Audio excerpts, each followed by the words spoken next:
find it in the book of 2 Chronicles, chapter 20, verses 1 to 12. Verse 1, after this, the Moabites and Ammonites, and with them some of the Meunites, came again Jehoshaphat for battle.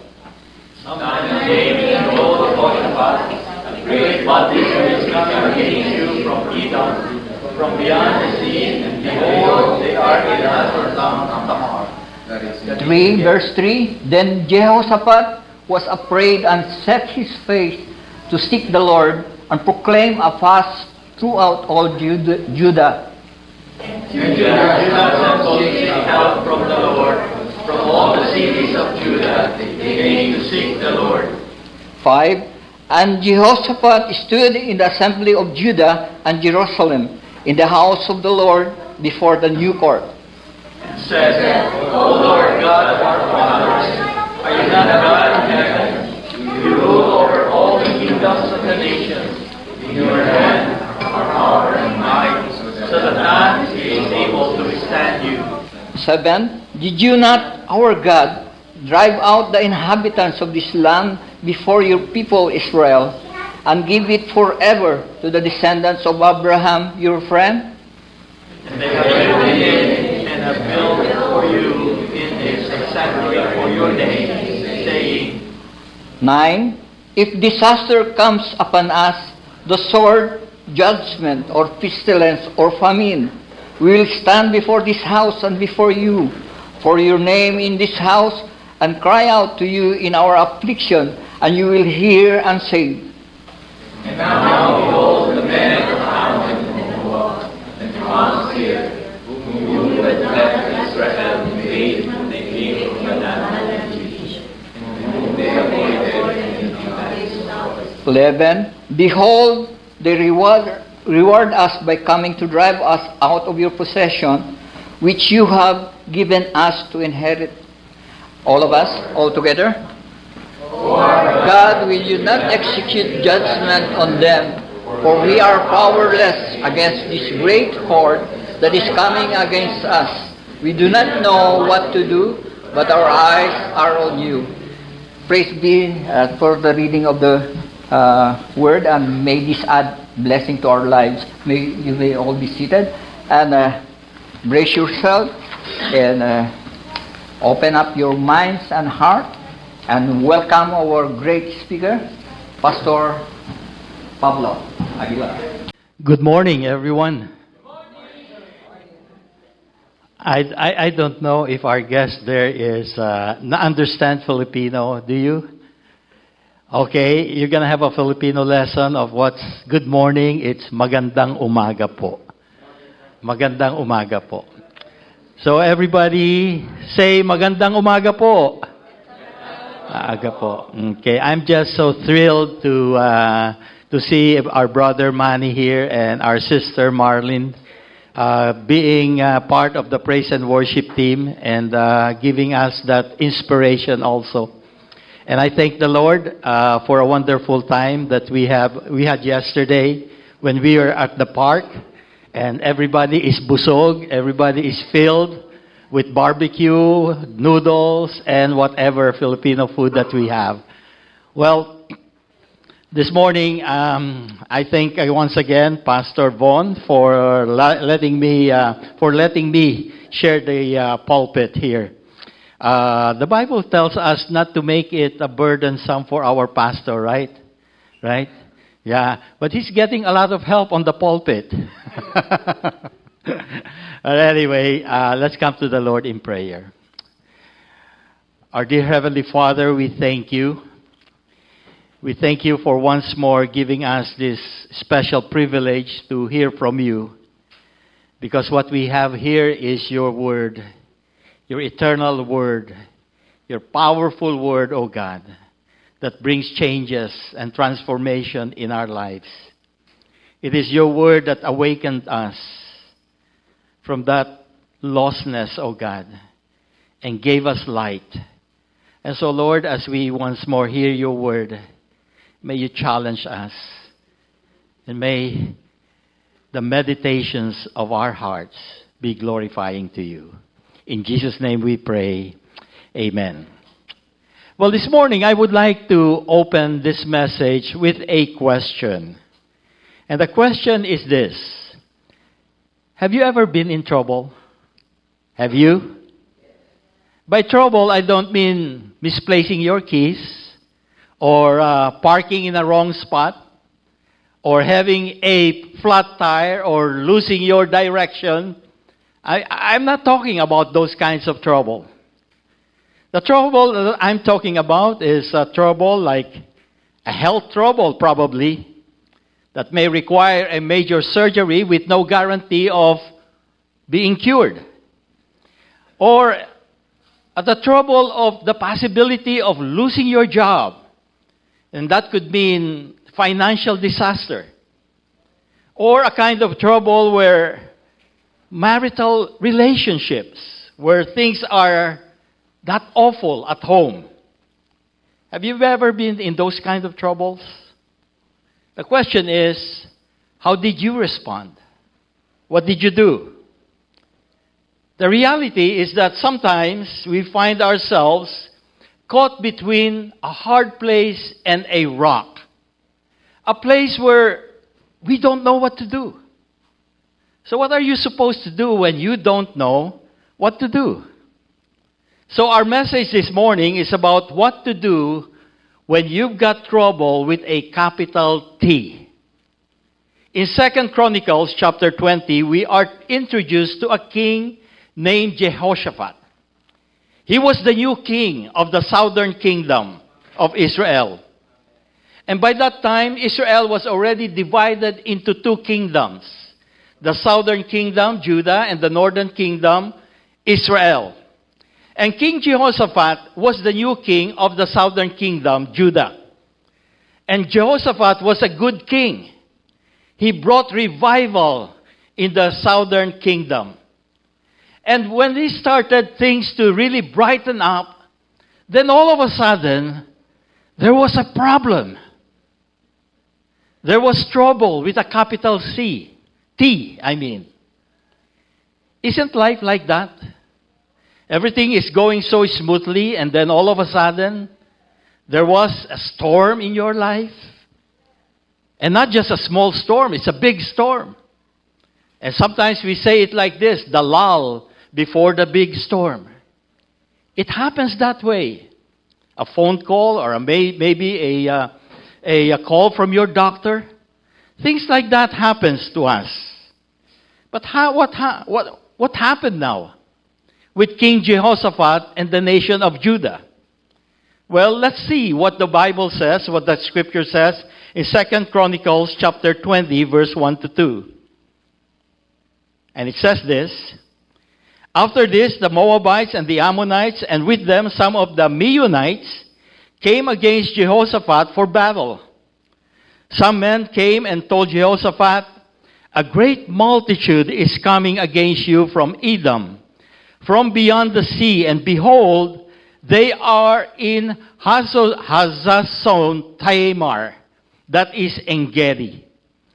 And so you see here that there are three big armies. The Moabites, the Ammonites, and the Meunites, they got together, they formed a coalition going after King Jehoshaphat and the whole of Judah. And they're not just there to hurt them, they are there to annihilate them, to wipe them out. That's what they're trying to do. So, and the worst thing about it is that it says there that they are already at the doorstep of Judah. They are in En-gedi. They have no time for a big preparation. Although Jehoshaphat's army is also a strong army, but they have no time for preparation. There is this coalition of three great armies that are coming against them, and they were right at the door. They were already there. Now, En-gedi is a town on the west coast of the Dead Sea, and it is only 22 miles away from Jerusalem. And so by the time that Jehoshaphat hears of this invasion, they're already there. The question now is, how did King Jehoshaphat respond to this impending invasion? How did he react? That's where we get our lessons. So read with me now verse 3. And here it is. His reaction. Then Jehoshaphat was afraid and set his face to seek the Lord and proclaimed a fast throughout Judah. Jehoshaphat was afraid. And so what he did, he set his face to seek the Lord. So here's what we can do when trouble comes to us with a capital T. Let your fear drive you to the Lord. You see, the text here says, King Jehoshaphat was afraid. Afraid. You know, I like it when the Bible tells us that people of God were afraid. He was afraid. And you know, I like it. You know why? Because I too get afraid. Don't you? When big trouble, when trouble with a capital T comes into your life, you can be afraid. Sure you can. And I like that. When the Bible tells us that King Jehoshaphat was afraid. The godly leader, the king of Judah, was afraid. You know, I like it when the Bible is very honest about it. For example, David, remember the story of David? The young shepherd boy who confronted Goliath, he too got afraid. Natatakot din po siya. In fact, he says in Psalm 56, verse 3, he said this, "When I am afraid, I will put my trust in you, Lord." He didn't say, "If I am afraid," but he did say, "When I am afraid." It's not a question of if you are afraid. It's a question of when you are afraid. The big difference is that godly people, sure, they get afraid, but you're not supposed to remain afraid. Amen? Amen? We sure do get afraid, but because you are in God, you're not supposed to stay afraid. So listen, this is what we can do with fear. You need to let fear drive you to seek the Lord. Hayaan mo na ang pangamba o takot ay ihatid ka sa Panginoon. And that's what the Bible says that Jehoshaphat did. It says in verse 3, "Then Jehoshaphat was afraid and set his face to seek the Lord and proclaim a fast throughout Judah."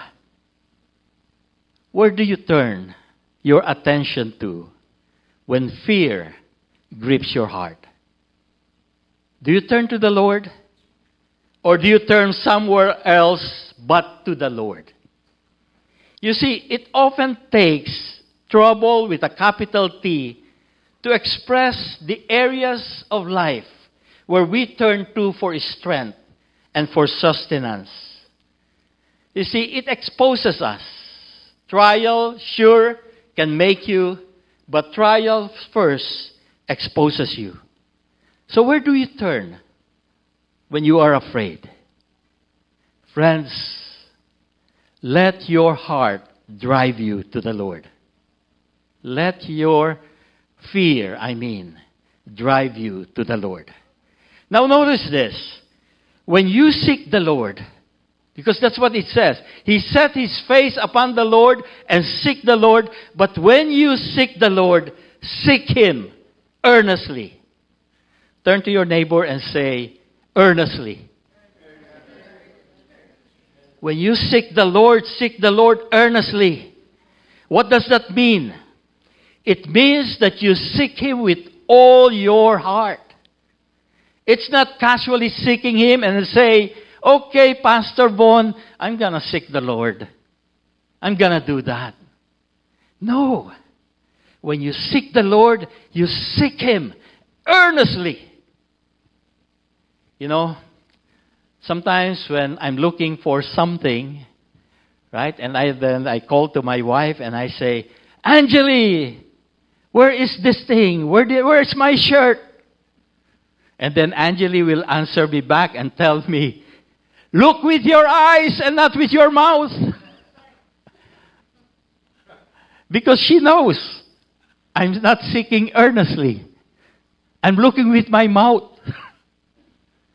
But the Bible says here, when Jehoshaphat seek the Lord, he's seeking the Lord earnestly, not casually.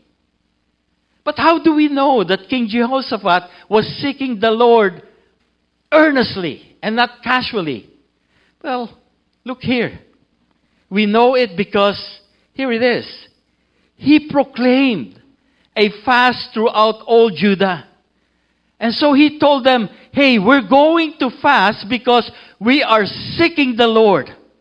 We're going to put aside the physical appetites of our body, and we're going to focus on the spiritual aspect, and we're going to seek God. And so individually and corporately, they were seeking the Lord together. So look at what verse 4 says. And Judah assembled to seek help from the Lord. From all the cities of Judah, they came to seek the Lord. And so here's what happened. All the cities in Judah, they came together. They went to Jerusalem to what? To seek the Lord. And they were doing that. They were fasting. They were fasting. They were concentrated. What does that tell us? It tells us that it's important for us to gather together, to come together, especially when we are facing trouble with a capital T. Remember what the writer of Hebrews wrote in Hebrews 10, verse 25? Remember what it says? It says this, don't forsake the assembling of yourselves together as is the habit of some. Don't neglect coming together as is the habit of some. And so we see here that even before, it's already a problem in the church that some are already missing in the church. Right, Pastor Ron? May mga nawawala sa church. When the Word of God tells us that we shouldn't neglect or we shouldn't forsake the gathering together. We've got to be there for one another. And you know what? Don't be surprised if one day I come to this church and say, church, please pray for me. Please pray for my family.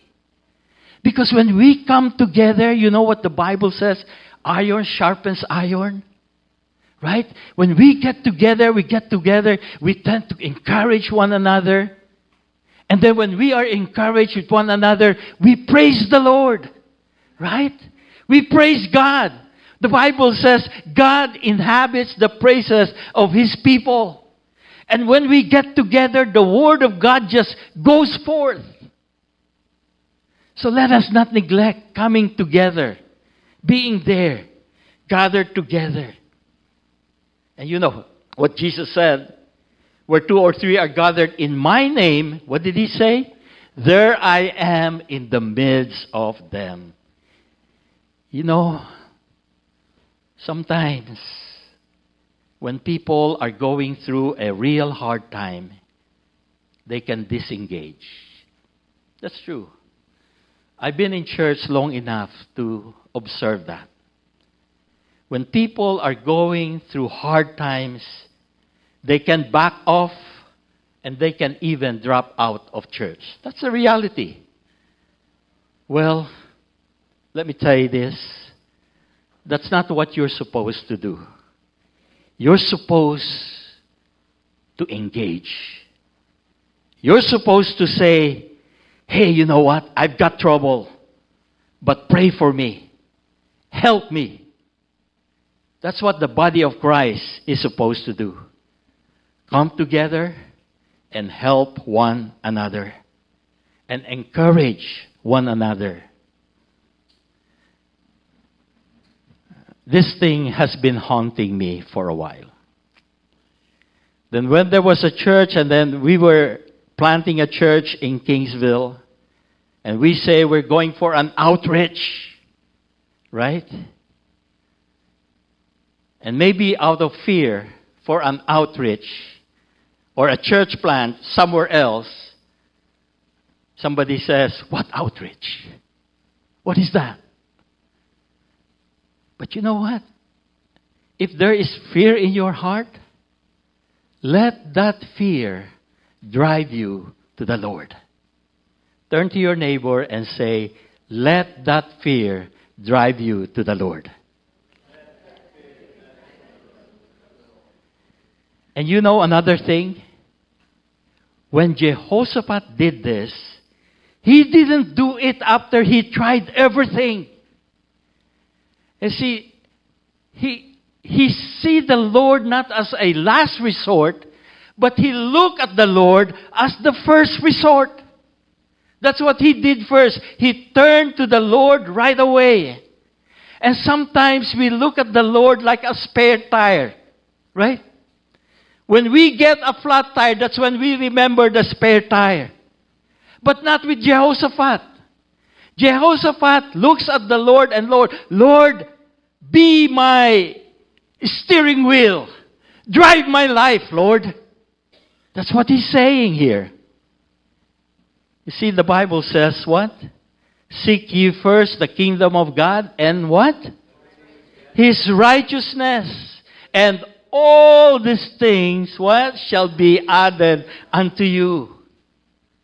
So again, why would God allow big trouble to come into our lives? It is for us to exactly do what Jehoshaphat did. And that is to seek God and let fear drive you to the Lord. So let's be honest. If we never had any problem or big problems, most likely we would not turn to the Lord. Let me say that again. If we don't have big problems, most likely we're not going to turn to the Lord. If we never had those problems. So let me ask you, when are the times you have grown the most? When was the time then you have grown the most? Was it when everything was fine? When everything is going for you? Was that the time that you grown most with the Lord? I doubt it. I'm not being sarcastic here. But that's just the reality. And is it not true that the time that you are nearest to God, dearest, and God is most real to you, was the time when you are in big trouble? The time that you agonize in prayer was when the time that you are in the midst of trouble. You see, the first decision that King Jehoshaphat did was that he let his fear drive him to the Lord. And so should we. Set your face in the direction of the Lord. Now, there's a second action that Jehoshaphat did that you and I can do. And it's this. Cry out to God in prayer. Cry out to God in prayer. You know, I firmly believe in prayer. I believe prayer, that through prayer, God gives us access to His grace. Because God listens to a heart that is crying out to Him confidently, boldly, and yet humbly. And maybe that is you today. Jehoshaphat prayed, and he prayed boldly for his people. And this is exactly what the Bible says in Hebrews chapter 4, verse 16. It says this, "Let us then with confidence or boldness draw near to the throne of grace, that we may receive mercy and find grace to help in time of need." Jehoshaphat was praying boldly to find or to seek the Lord, because he knows nothing is impossible with God. Amen? Nothing is impossible with God. May imposible po ba sa Panginoon? Meron po ba? Wala. Wala. So obviously, Jehoshaphat knows how to pray. He knows how to approach God in prayer. So what can we learn from Jehoshaphat's prayer when he cried out to the Lord, Lord, help me? Here's what we can learn. For one, Jehoshaphat's prayer is addressed to God. He is praying to God. He said, O Lord, God of our fathers, are you not God in heaven? When Jehoshaphat prays, he addressed God. He prays to God. And we should too. When we pray, kung tayo po'y mananalangin, let's pray to God. Because sometimes, here's what happens. We pray to ourselves. We pray to ourselves instead of praying to God. What do I mean? Remember that Pharisee that went to the temple to pray? Remember him? He's not praying to God. He was praying to himself. Look what happened. Luke chapter 18, verse 11. Here's what it said. Remember, the Pharisee went to the temple to pray. But listen to his prayer. The Pharisee stood and prayed thus with himself. And here's what he said. God, I thank you that I am not other men, I'm not as other men are, extortioners, unjust, adulterers, or even as this publican. I fast twice in the week, and I give tithes of all that I possess. Is that a prayer to God? Is that a prayer to God? He comes to the Lord and says, Lord, I thank you. I'm not like that person. He's an extortioner. And you know what, God? I fast twice a week, and I give that many tithes every day. Is that prayer to God? It's not. He's praying to himself, exalting himself. You see, this man has no concept at all how much he needed God.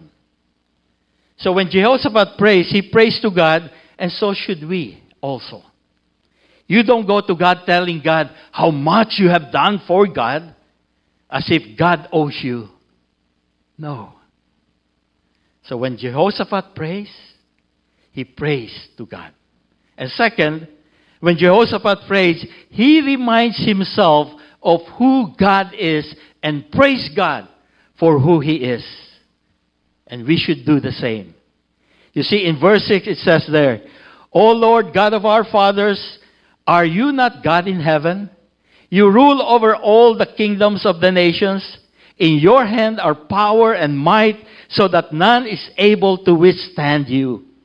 So here is Jehoshaphat reminding himself of who God is and praising God for who he is.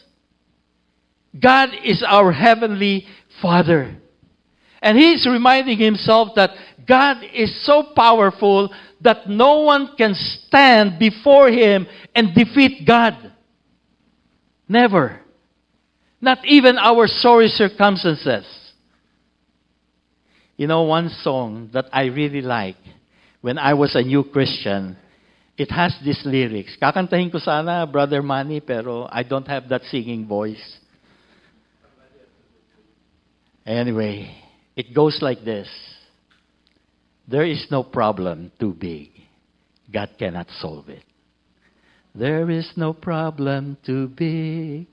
God cannot solve it. There is no mountain too tall. He cannot move it. There is no storm too dark. God cannot calm it. There is no sorrow too deep. He cannot soothe it. Nothing is impossible with God. God is a powerful God.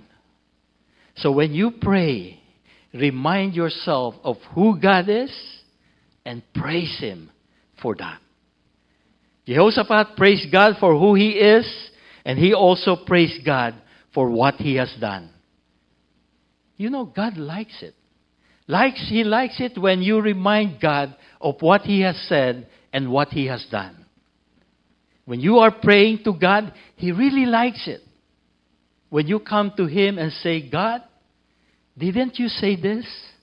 And God, are you not like this? You're doing it reverently.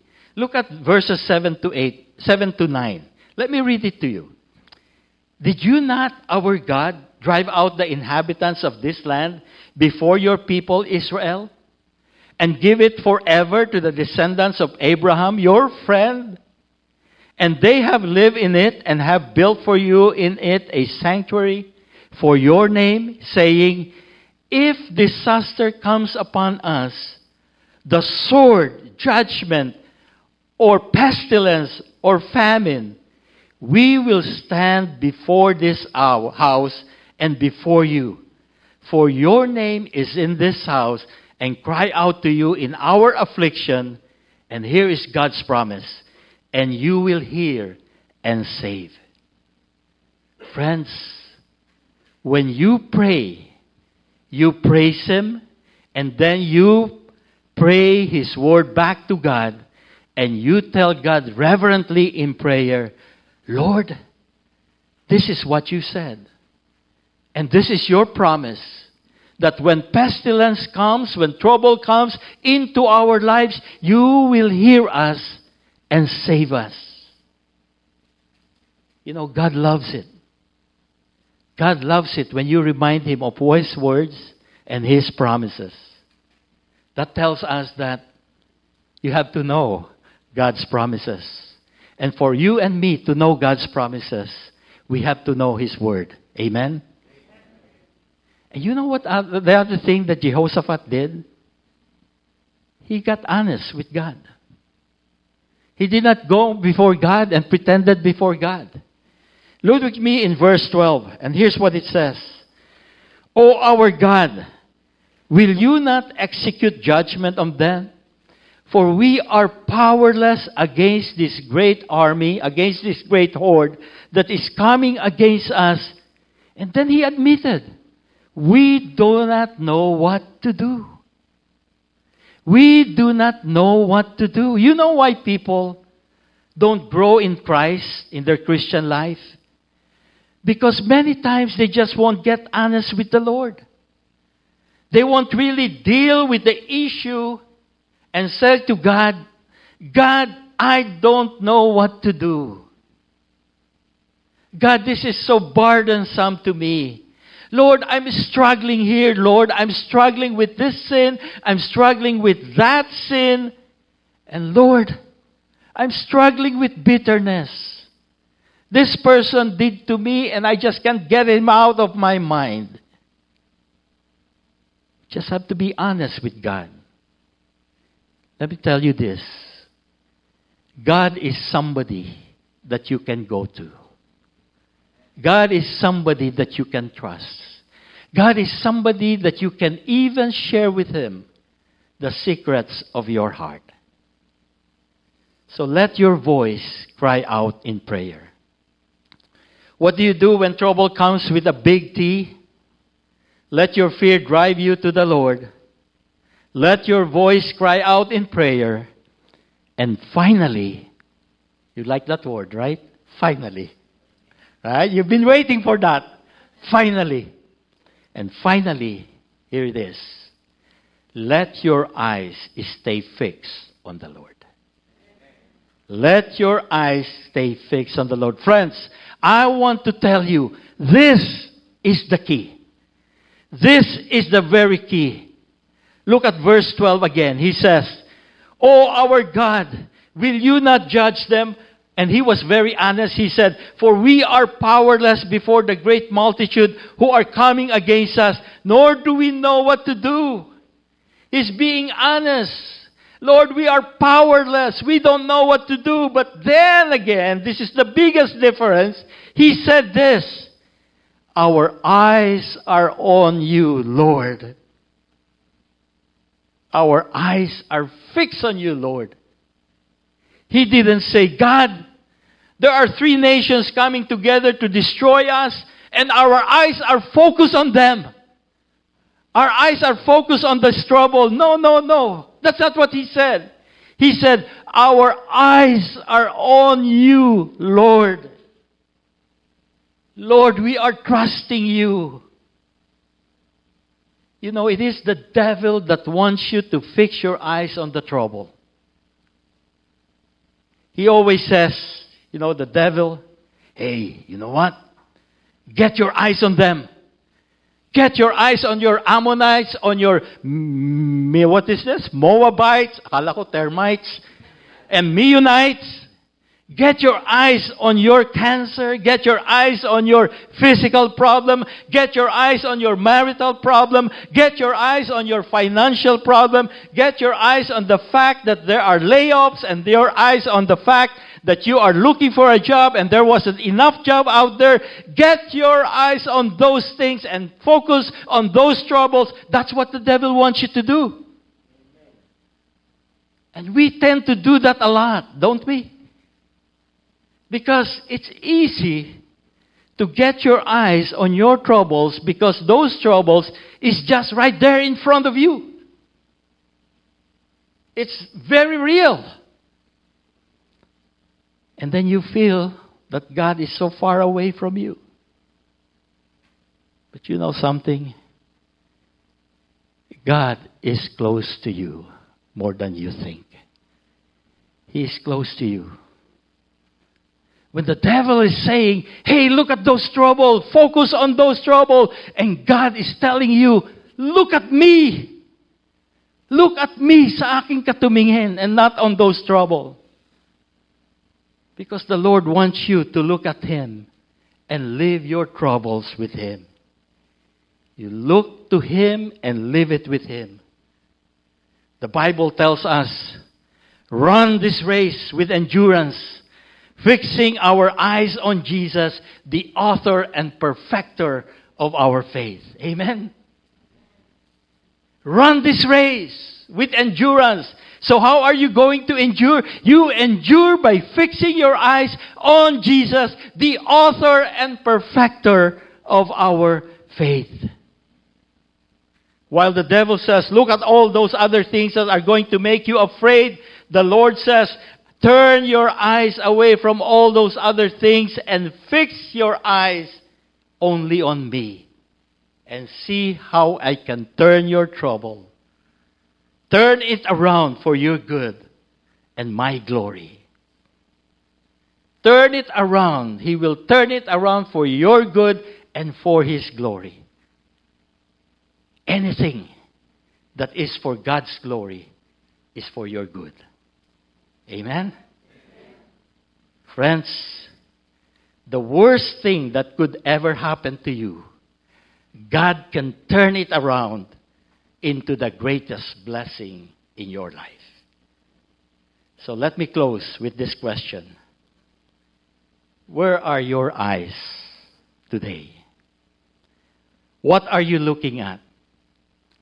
You see, you can make a decision to seek the Lord. You can make the decision to lift your voice in prayer to the Lord. And you can do just what Jehoshaphat did. You can praise God. You can claim His promises. You can share your heart and be very honest to God. Those things you can do.